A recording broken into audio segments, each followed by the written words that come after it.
Hello, welcome to Medical Center Hour.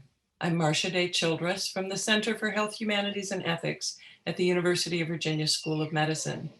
Thank you for joining UVA's public forum on medicine, healthcare, and society today. Medical Center Hour's fall semester calendar of Zoom webinars is posted on the website for our Center for Health, Humanities, and Ethics. We have one more program next week, not to be missed. Do put us on your calendar and come to the Medical Center Hour regularly. The rotation of slides that begins and ends this program provide a resource list and information about continuing education credit for clinicians. There's also a link to our center's website where you'll find bio sketches for our speakers and the link to previous programs' video recordings on our YouTube channel. This Medical Center Hour is being recorded and closed captioned, and it will be posted to YouTube within the week. Give and take between audience and presenters is a Medical Center Hour hallmark. On Zoom, we ask that you enter your questions and comments into the Q&A function. We'll then draw from your questions for our speakers' consideration in the minutes at the close of the hour. Your views do matter to us, so we hope you'll use the Q&A function. As was made clear 3 weeks ago in our program that urgently called for healthcare culture changes in the face of devastating, even deadly burnout among clinicians, this is a profoundly challenging time to be a healthcare professional. But times of challenge can be times of positive change, crucibles out of which wisdom can emerge. This Medical Center Hour, co-presented with the School of Nursing's Compassionate Care Initiative, spotlights a new approach to supporting healthcare professionals in their humanitarian work, an approach being undertaken here at UVA. Wisdom and Well-Being is the initiative, and its co-directors are Dr. Richard Westphal, professor in our School of Nursing and director of the school's Alliance for Compassionate Care, and Dr. Peggy Plews-Ogan, Brodie Professor of Medicine in the School of Medicine. Both bring to this work extensive experience in creating caring interventions for occupational stress injury in individuals and institutions. Together, Drs. Westphal and Plews-Ogan will introduce wisdom and well-being. And in the course of this hour, we'll welcome your feedback. This interprofessional approach to clinician and healthcare workforce well-being has potential to effect transformation in healthcare, taking us toward healthcare becoming the humanistic, compassionate endeavor that we all want it to be for our workforce as well as for those we serve. So let's see what this is all about, and let's get started. We'll begin with Dr. Westphal.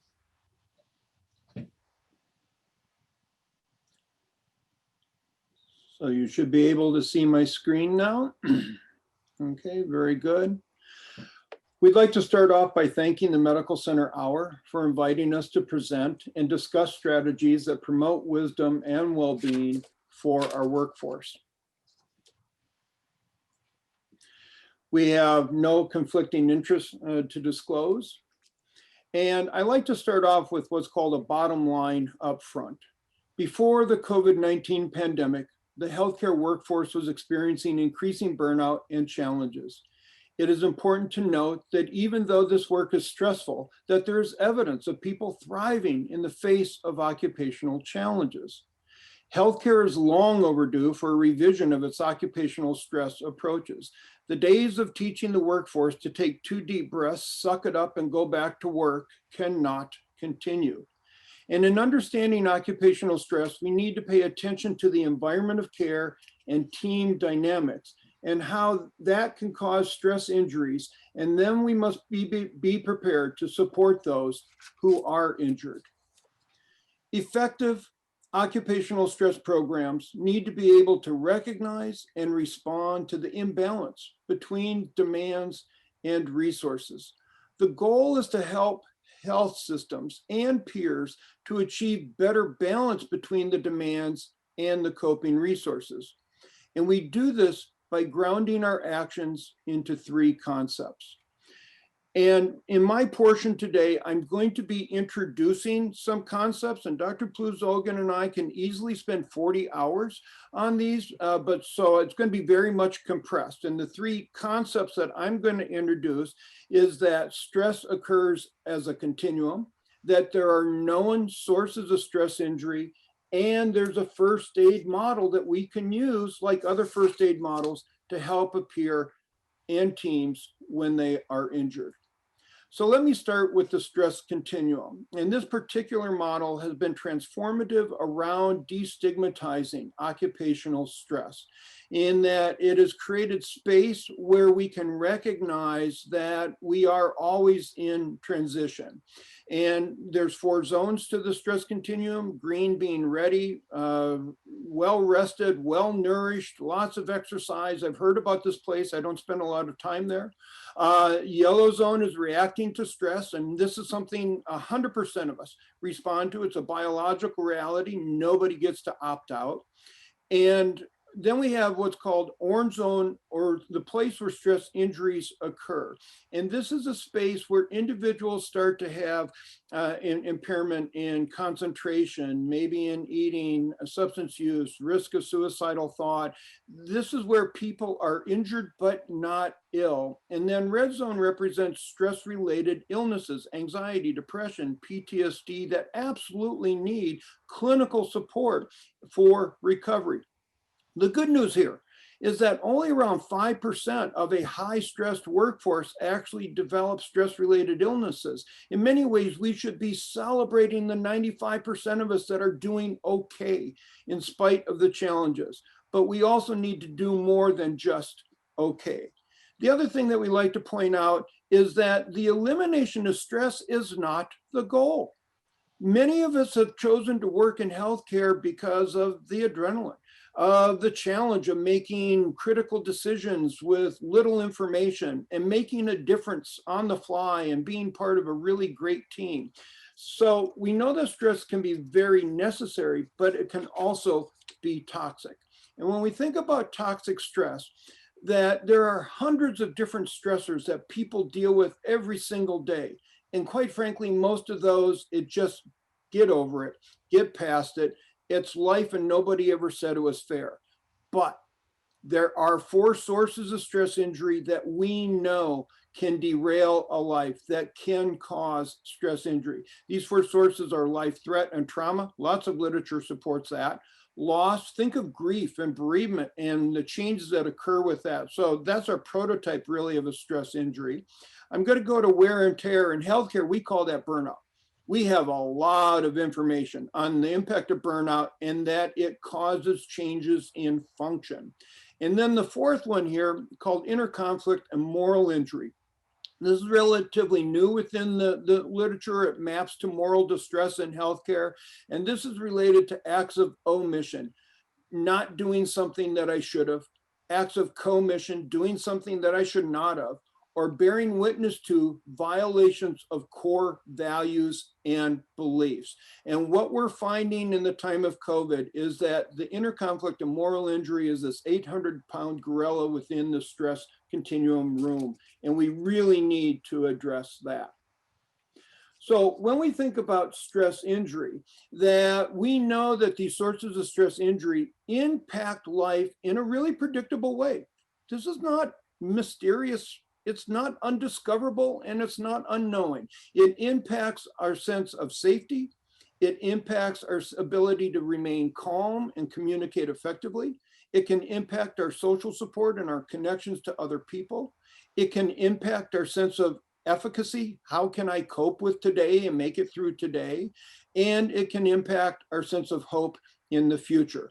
And Westphal, Watson, Bell et al. Identified these as 5 essential needs. So notice what we've done here so far. We've taken hundreds of different variations of possible stressors, and we've created a matrix where we have 4 sources of stress injury that impact 5 essential human needs. That's a 20-point decision grid. It's not 1,000 different decisions that we need to make.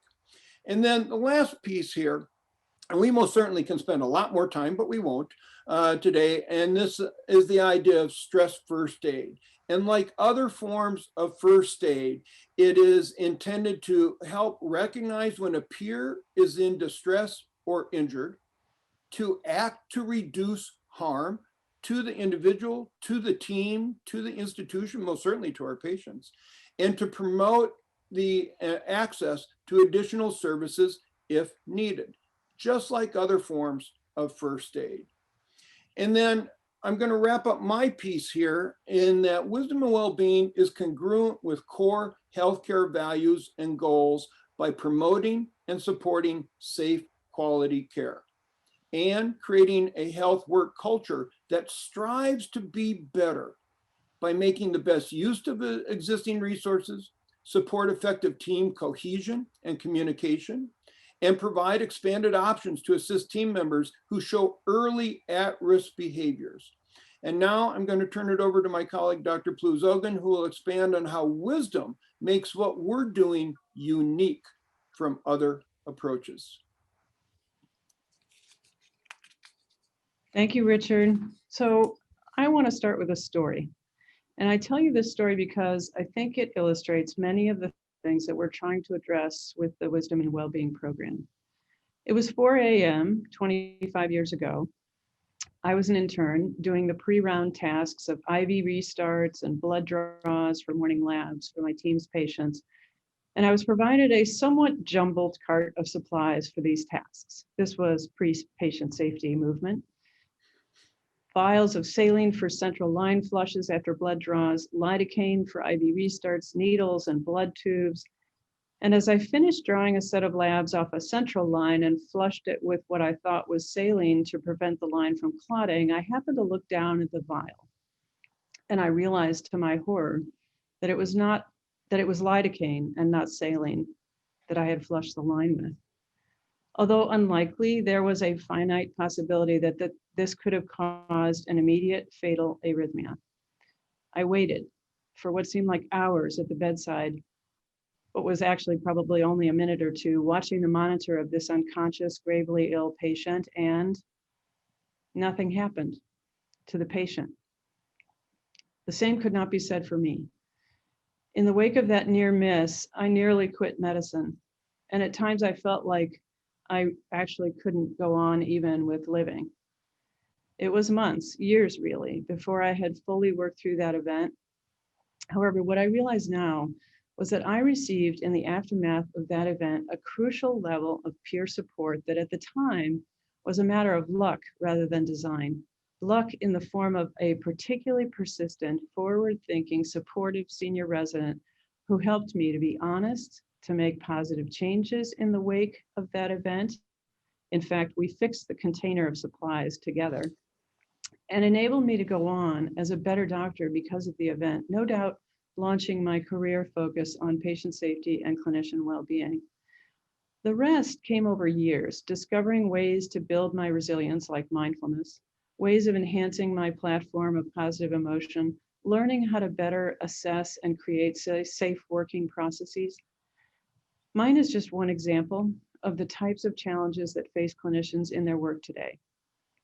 Things like not enough PPE, lack of essential supplies to do our work, increasing events of disrespect and bigotry directed toward us, all contribute to an already challenging profession where a mistake can be disaster and where we are exposed to the trauma and suffering of others every day. But whether a clinician does well or poorly in coping with the stress of their work is not something we should leave to chance. There are things we can do, critical things that must be done now before we lose any more health professionals. Next slide. So why is this program called Wisdom and Wellbeing? Why not just well-being? Well, let me explore with you for a minute this concept of wisdom. Wisdom is a big idea. It's hard to explain, kind of like love. You know it when you see it. Wisdom might not be something you've thought about much. And if you're like me, most of the time you'd just go for the burger. But as health professionals, seeking wisdom might in fact be what's needed to be worthy of the trust our patients put in us. Next slide. So let me ask you to explore for a moment your own understanding of wisdom. Take a minute right now and bring to mind someone whom you would consider to be wise. It might be a famous person, an author or a leader, or it might be a beloved teacher or a grandparent.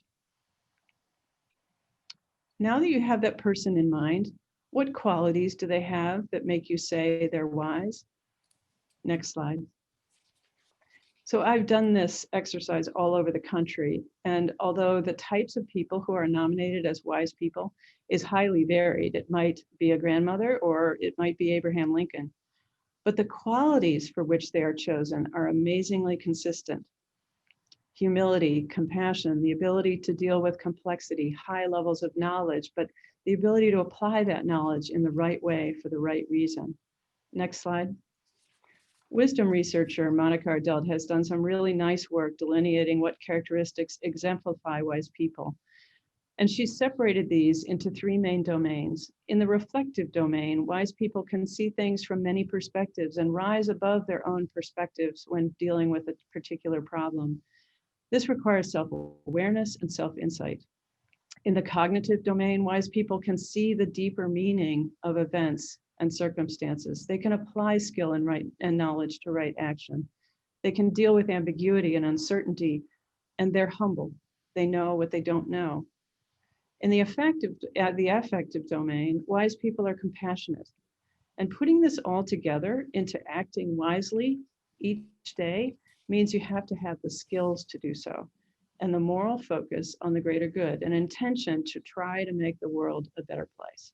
Next slide. So why do we care about wisdom in healthcare? Well, let's see.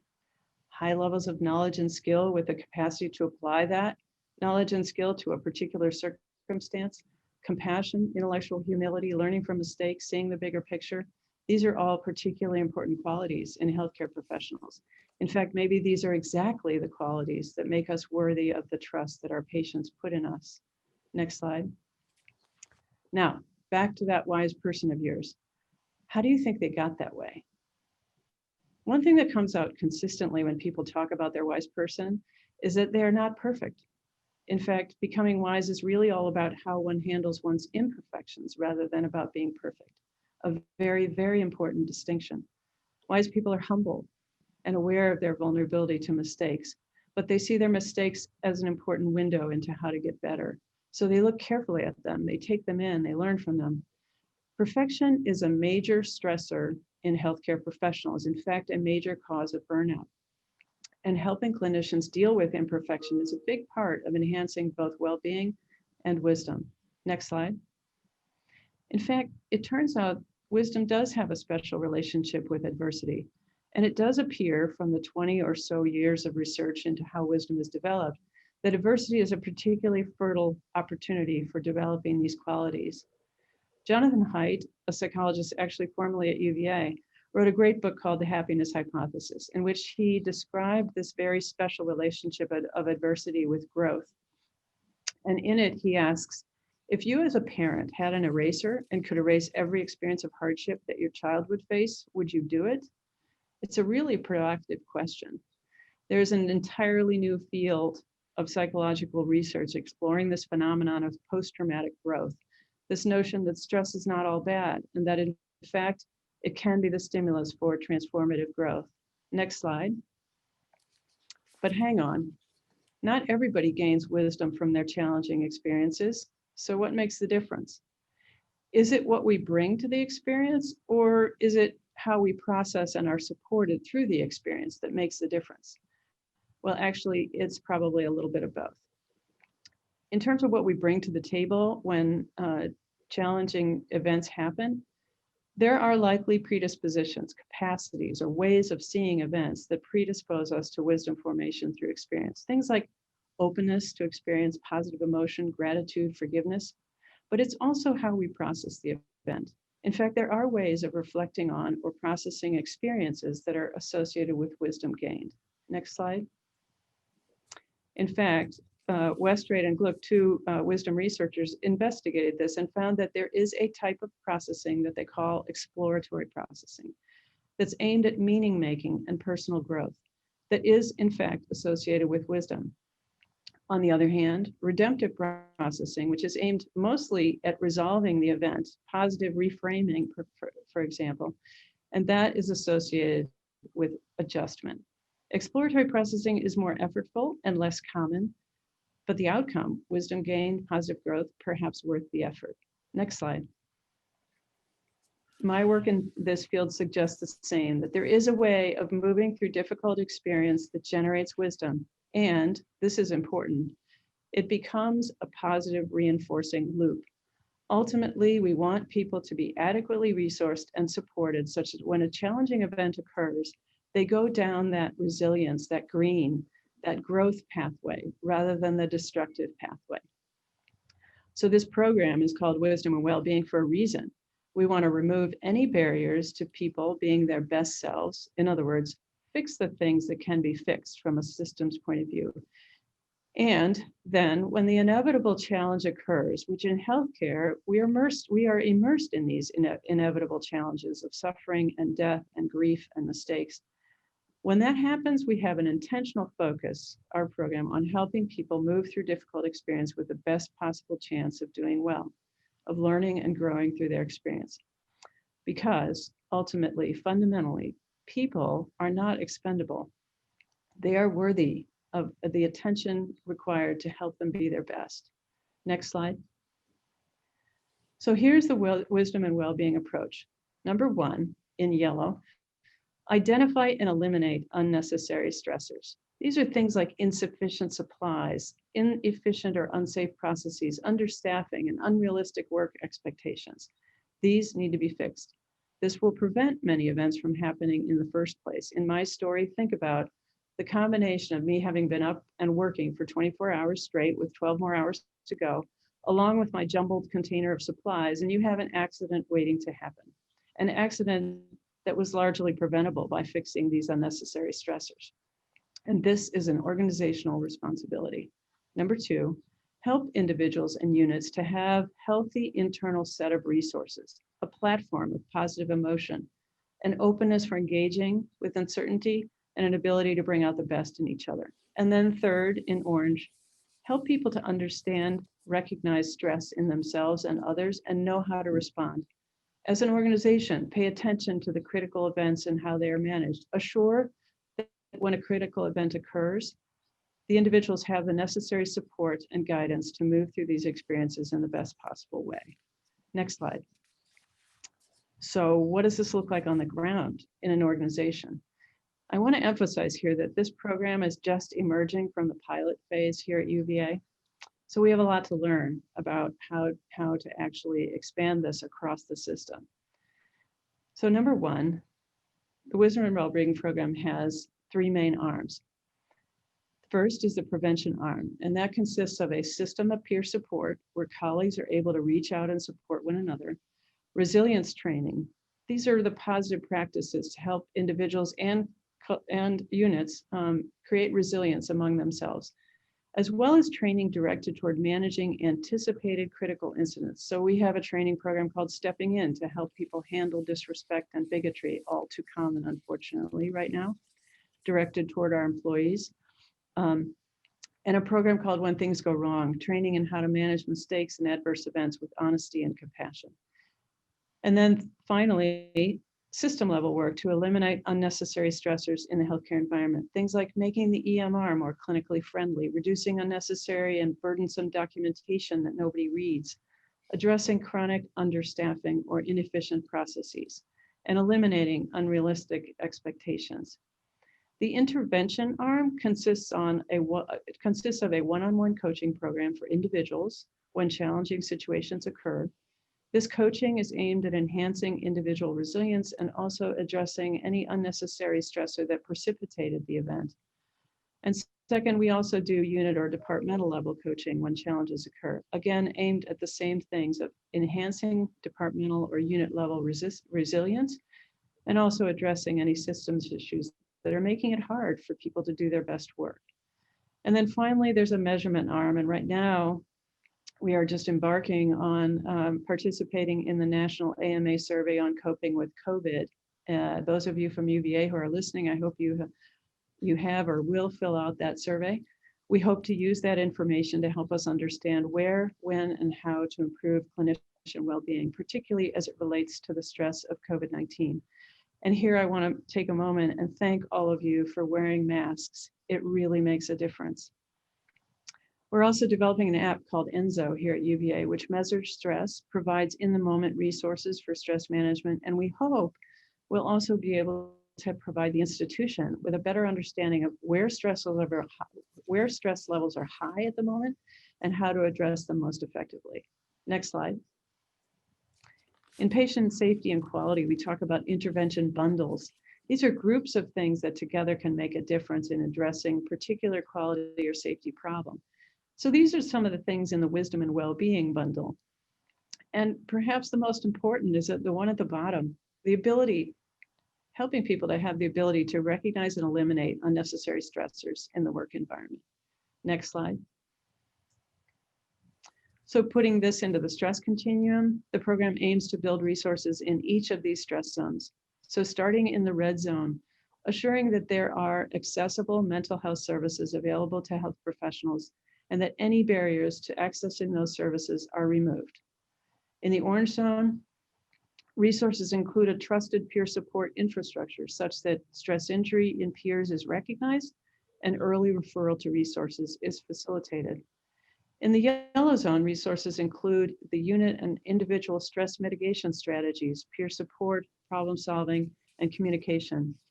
And finally, the green zone resources are all about building resilience and include things like mindfulness, enhancing positive emotion, compassion training. Next slide. So a little bit about the green zone. Research is beginning to show that cultivating positive emotion like curiosity, forgiveness, compassion, gratitude can help us to not just withstand, but actually become better as we face challenges. And challenges are inevitable in healthcare. It takes work and intentionality and practice to firmly establish these emotions. At UVA, we have multiple partners to help build this atmosphere, including the Center for Appreciative Practice, the Compassionate Care Initiative, and FEAP and others, all focused on cultivating these emotions in our community so that when challenges occur, as they inevitably will, we have the best chance of responding in a way that will generate wisdom rather than hate, anger, or further suffering. Next slide. As I wrap up here, I want to land just for a moment on one very important positive emotion, probably my favorite, gratitude, as an example of what an influence we can have on our own well-being and the well-being of our workplace by cultivating this positive emotion. Next slide. So what's so special about gratitude? Well, gratitude really takes two steps. It takes first recognizing something good, and next, recognizing that it's because of someone outside of myself. So it's an other-directed and empathetic emotion, if you will. It's also pro-social and builds trust with each other. It's associated with lots of other positive emotions, including happiness, meaning, hope, optimism, connection, and helping people to positively interpret life experience. It is incompatible with anxiety, which I actually find quite reassuring right now.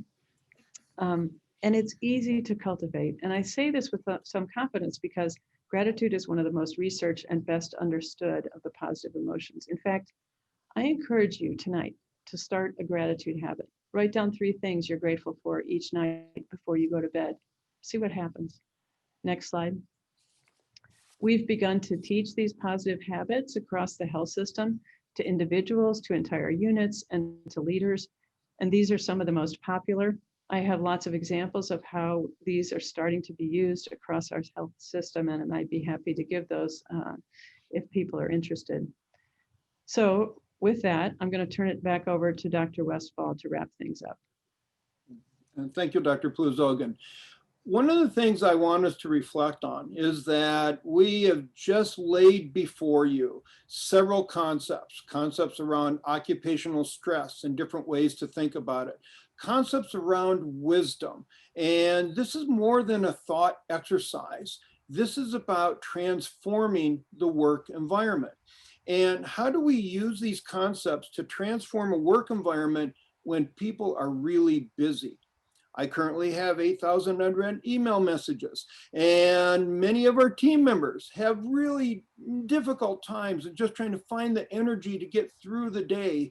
And so when we've done this work with other organizations, having a tool and resources that doesn't add additional burden is really, really important. So I'm going to talk about some of the ways that we have operationalized wisdom and well-being practices within UVA.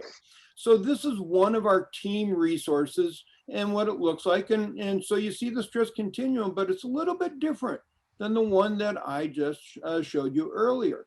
Notice the 3 positive practices worked into the stress continuum. So there's a reminder that there are things that we can do in the moment to grow the green. And we talked about gratitude, and it's one of the really great green zone practices. In the yellow zone, we talk about breathing. It's absolutely amazing how when we get under stress, that we forget to breathe. You know, humans, we're kind of unique in that we have the capacity to keep us in a heightened stress response even after the stressor has diminished. And so taking a deep breath in, slow exhale, and focus. So breathing has been studied now for a number of years as a means of self-regulation, of moving from anxious state to more calm, positive emotional state, and has been found to reduce both anxiety and enhance cognitive performance. So taking a few slow, deep abdominal breaths seem to help us calm physically and emotionally. So here's a couple ideas to try with your teams. Encourage people to gel in and breathe. Gelling in is a practice that we have, so let's add a conscious and mindful breath to that. In the orange zone, when we're starting to have stress injury and we start going on autopilot, and when we take a look at the neurobiology of stress injury, part of what happens is we see a decrease cognitive capacity or an engagement. So in essence, our frontal lobe starts to go offline. And so it becomes really important, stop that. So take a moment to recognize what's going on and back up, engage additional resources, work together as a team. This particular model we use in talking about the organization and the institution. There are a lot of resources already in the institution to help develop resilience, such as realistic training, positive practices, commitments to a healthy work environment. And we have lots of resources when somebody is injured and or ill. Matter of fact, we spend a lot of money after the fact, after people are injured and ill. And so what wisdom and well-being does is it fills a gap. And why is this gap important? This is the gap where we lose really good people. This is the gap where burnout occurs. This is the gap when people say, I don't think I can do this any longer. This is the gap where suicide comes in. This is a really important gap, and wisdom and well-being helps to address that. And part of what it does is help to coordinate across the stress continuum in a way that stovepipe organizations typically don't do. So this is an example of, we conducted a pilot in the surgical trauma intensive care unit, a unit that had a long history of high stress and work environment challenges.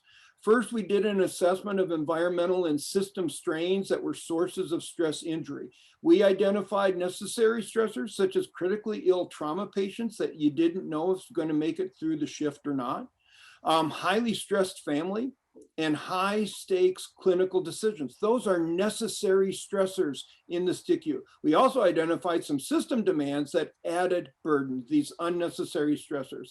Staffing levels, supply issues, administrative demands that competed with direct patient care time, and the list goes on. So it's recognizing and acknowledging those becomes really important. While helping the leadership team to address the systems demands, we also provided team development. There were simple but focused team activities. First, identify and train team champions. Second, provide the Be Wise and the wisdom and well-being awareness briefing for all team members. And then follow-on training with the champions. And there was training activities matched to each of the stress zones as relevant to the surgical trauma ICU. And what this does is that wisdom and well-being becomes part of the culture of that unit. It's not a hospital program. It's not an organizational program. It becomes what they do because it meets their needs as a team. So what impact does it have? Does it work? Well, this wisdom and well-being approach has something to it. The STICU was in the lowest percentile for engagement and had one of the highest nurse turnover rates in the healthcare system. Please note, when there's a turnover of a nurse within the first year of practice, the replacement cost of that nurse is 3 times their annual salary plus benefits. When we lose a physician, the cost of that, replacing that individual starts at $500,000 and goes up exponentially based upon their level of training and expertise. So what do we see within the STICU over the year that we were rolling out this pilot project? We see significant improvements in areas that map to turnover and burnout. For example, I rarely lose sleep over work issues, key behavior around burnout. They went from the first percentile to the 69th percentile. That's a big difference. And we saw in these critical indicators changes across the board. And one of the tools that we use many tools, but one of the tools was the professional quality of life scale. I'm not going to go into great detail here, but the ProQual takes a look at compassion, satisfaction, meaning, purpose, mattering in the work that we do, burnout, as we experience burnout, that fatigue injury, and then secondary traumatic stress. And in looking at this chart, in compassion satisfaction, when scores drop below the red line, there's an increased risk of stress injury. For burnout and secondary traumatic stress, when the scores are above the red line, what we see is an increased risk for stress injury. So notice what happens. Compassion satisfaction went up even more, that burnout went down, and secondary traumatic stress went down a little bit. This is a surgical trauma ICU. We don't expect to see much movement in the trauma scale. And so the context of where we are engaging people matters. Now, we went a step further. We took the stress continuum and we mapped it using a correlation, looking at association. And notice what we can do with this. We can create a stress thermometer for a unit, for a team. And consistent with the discussion that I had earlier, we see the vast majority of the workers were in the green, doing reasonably well with varying degrees of stress and compassion satisfaction. Around a third was in this orange and yellow zone, and then around 5% is in the red zone, meaning at risk for a stress-related illness. And notice what goes on here is that as compassion satisfaction drops, burnout takes a greater toll. And so it's really important that we focus on the meaning of the work that we do and how it matters in what we do. And as I start to wrap up, it's important that we take a look that wisdom and well-being is an approach that promotes a healthy work culture. It's not an end state. It's a process. It's how we get to a better place together. And there's no guarantee that once we get to a better place, we stay there. This work is challenging. And it does this by fostering awareness of the resources and the demand balance across the organization, within teams, and for individuals. And the key is when it gets out of balance, we don't scream and shout and run amok. We say, why is it unbalanced? What can we do to bring balance back? We create a path of honor and dignity for those who bear the invisible injuries caused by doing what we and society have asked of them.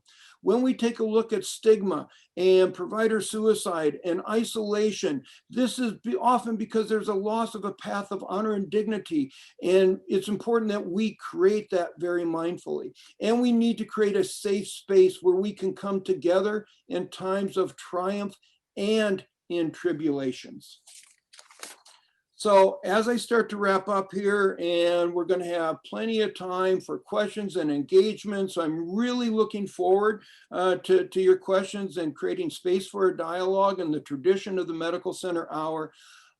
We have this individual that's been identified as a reasonably smart person, and we know that healthcare work can be rewarding and stressful. We know that occupational stress exposure can cause risks that can harm patients, team members, and the organizations. We know that wisdom and well-being approaches can reduce those risks while costing less than waiting until adverse events. And we know that we can do better to support our healthcare professionals in the critical work that they do. And we look forward to the opportunity to grow this program at UVA and beyond. And so with that, I thank you for your attention and look forward to your questions.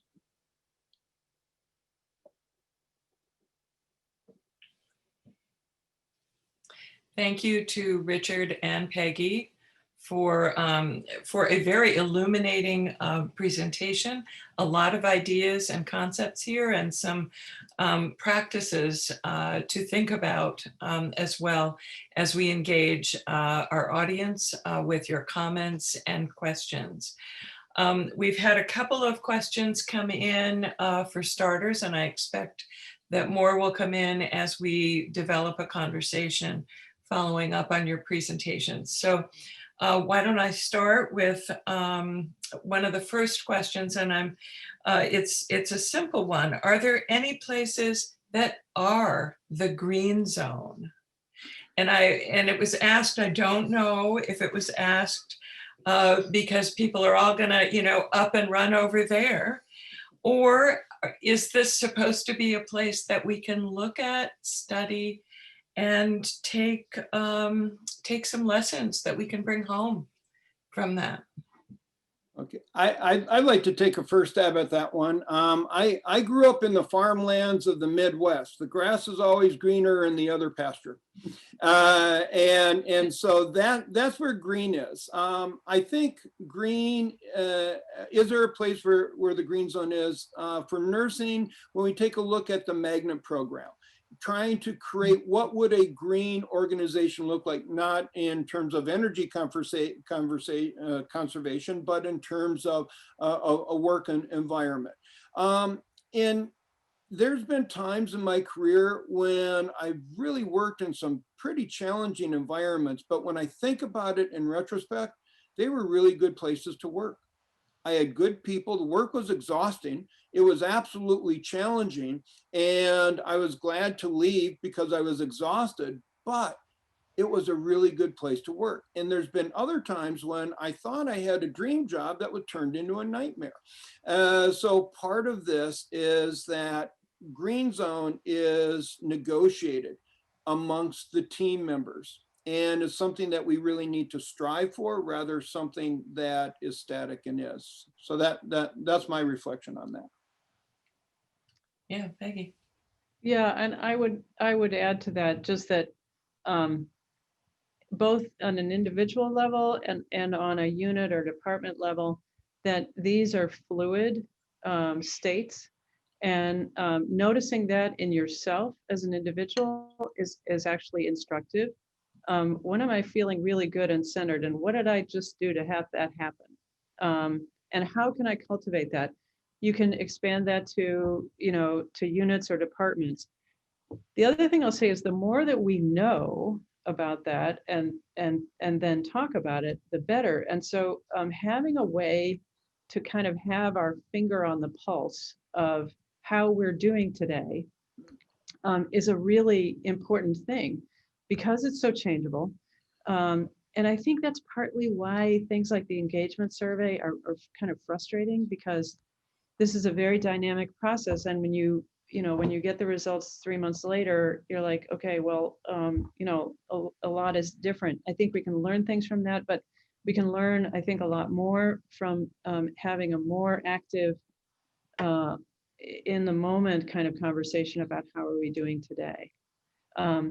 That being said, the trajectory you'd like to see both in your own life right? And in the life of your department or your unit is this trajectory of getting better, right?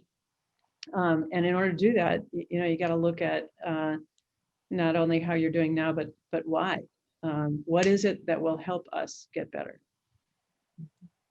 Some of our questions have to do with the practical on the ground implementation and practice of this approach. And so one question is, how does, and you both use this term, stress first aid. How does stress first aid inform and help us when we're faced, say individually, with a colleague experiencing serious moral distress? Okay, excellent question, and thank you. It's actually rather wonderful that this is being presented on Veterans Day. The stress first aid model came out of work, particularly in the military during time of war, and hiring more mental health professionals was not really the answer. The answer was, how do we train and prepare buddies and team members and colleagues and peers to do some really important work around this, and that is, one, to recognize when a peer has a stress injury. Often we know that something's wrong with somebody, but in our society we'll leave them alone and somehow it'll get better. Well, we can't do that as dedicated peers and coworkers. The code of silence causes harm, and so it's to recognize. Two, recognition needs skills. And like other forms of first aid training, the first thing we do is assess. Is there an injury? Yes. What kind of injury? If it's a bleeding injury, stop the bleeding. If it's an airway breathing, get the airway open, start the breathing. So there's a priority to how we engage. And so how do we act and develop confidence and skills around responding? So part of the training around stress first aid includes conflict communication, having difficult conversations. This isn't complex, but it's just not easy. And then the third part of the stress first aid is, how do we help get people connected to additional resources that are a good fit for what they have going on? It's not one size fits all. And it's having peers, knowing peers really is helpful, and knowing what trusted resources are within an institution will make a difference. The other thing I'd say about, obviously there are lots of causes of moral distress, and some of those causes are best addressed actually by being able to bring people together. I think we suffer moral distress in part when we're separated from one another in terms of our goals and our underlying mission, or we feel separated, I should say. And so part of resolving moral distress is actually coming together around a common goal, at least in the healthcare field, and being able to talk to one another with compassion and come up with a way of going forward. I think the second is when one feels unable to make any change, and so engaging people actively in responding productively to situations of moral distress is really important. So leadership listening to situations that are causing moral distress. The listening and the taking it in is half the battle. The other half is obviously doing something about it, which is why we are so committed in this work to making sure that people are heard when they are speaking about, frankly, things like staffing and lack of supplies, anything that's fixable that can be fixed. We have a cluster of questions that has to do with basically getting the word out, getting this set of practices instituted around the institution. And a couple of questions have to do with looking even further forward, and that is, how do we best prepare young health professionals for the, as Richard particularly pointed out, the necessarily traumatic and stressful work that they will be doing, but also just how to manage this very stressful work. And another practical question, is this or will this be taught to medical and nursing students and house staff and others? I mean, what is your plan for a very practical on the ground rollout for this? So, Richard, let me start, and then you can go on with all the things I left out. Maybe let me focus on the young, folks coming up in healthcare. In fact, I have a daughter who is now a medical student, and I worry a lot about that. So I think one of the biggest things to tackle, and I spent a little bit of time on it today, is this issue that healthcare professionals are somehow infallible. They are unflappable. They are perfect. There's no place for having feelings or weaknesses or making mistakes. So that is one major thing to tackle in our preparation. But it's not just preparation of students. It's actually, you need to see practicing clinicians managing these things openly, openly acknowledging when they've made a mistake and watching someone work through that, openly seeing how someone can be distressed in the wake of a patient dying, expected or unexpected, and seeing how that mature clinician does that. We have not been very good. In fact, we've been terrible at helping clinicians do that. And I think that's a big part of how we've not created the platform that professionals need to be able to get through these necessary stressors. In fact, if they have the platform, these situations, like we said, can be transformed in a positive way. They can really make you a better person, a better doctor, a better nurse. But it takes attention to that process. Okay, Richard, your turn. So Marcia, I want to acknowledge first the scope of the questions that were being asked and laid before us. And so I'm going to start with the easy one. And the easy one, as a professor at the University of Virginia School of Nursing, all of our pre-licensure students are introduced to this concept.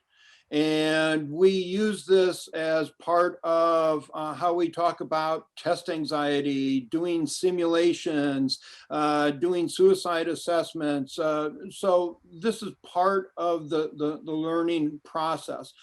That creates a frustration. When we train a group entering into a workforce that there is a way to have a different dialogue, and then they walk into a job that doesn't have that dialogue. And they walk in institutions that don't have the same level of awareness and maturity around discrimination, about racial bias, around occupational stress, and the willingness to have the dialogue that we've just been training them. That actually can increase a reflective kind of demand and stress during that transition. So that means the next challenge is, how do we get this institutionalized within healthcare agencies?